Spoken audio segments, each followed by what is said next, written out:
Welcome to spoken English class. இந்த வீடியோவில் நம்ம பார்க்க போகிறது ஸ்போக்கன் இங்கிலீஷ் சென்டென்சஸ். நீ என்ன வெறுக்கிறியா, நீங்கள் என்ன வெறுக்கிறீங்களா அப்படின்னு கேட்குறதுக்கு do you hate me, do you hate me, hate வெறுப்பு. உன்னை மறுபடியும் பார்த்ததில் சந்தோஷம், உங்களை மறுபடியும் பார்த்ததில் சந்தோஷம் அப்படி சொல்கிறதுக்கு nice to see you again, nice to see you again. எப்படி சொல்கிறதுன்னு தெரியலை, எப்படி சொல்கிறதுன்னு எனக்கு தெரியலை.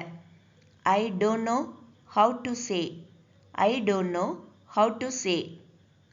எதை பற்றி யோசிச்சுட்டு இருக்கீங்க, what are you thinking about. எதை பற்றி யோசித்து கொண்டிருக்கிறாய் அல்லது எதை பற்றி யோசித்து கொண்டிருக்கிறீர்கள், what are you thinking about.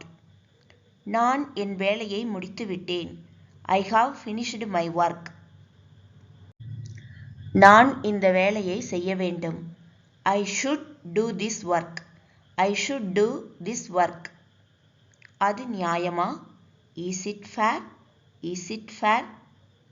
திடீர்னு ஞாபகம் வந்துடுச்சு, I suddenly remembered, I suddenly, suddenly திடீரென்று, ரிமெம்பர்டு, ரிமெம்பர்டுனா ஞாபகம் வர்றது, ஐ சடன்லி ரிமெம்பர்டு.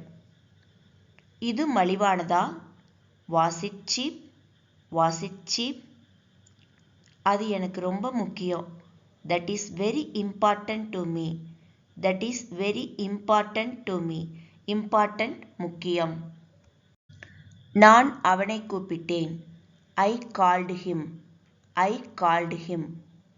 இதுவே நான் அவளை கூப்பிட்டேன் அப்படின்னு சொன்னா I called her, I called her.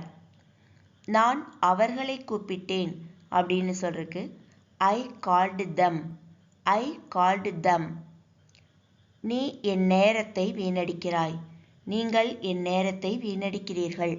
இதை சொல்றதுக்கு you are wasting my time, you are wasting my time.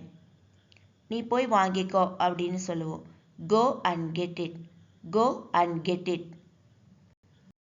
இப்போ நம்ம பார்த்த சென்டென்ஸ்ல இருந்து ஒரு சின்ன டெஸ்ட்.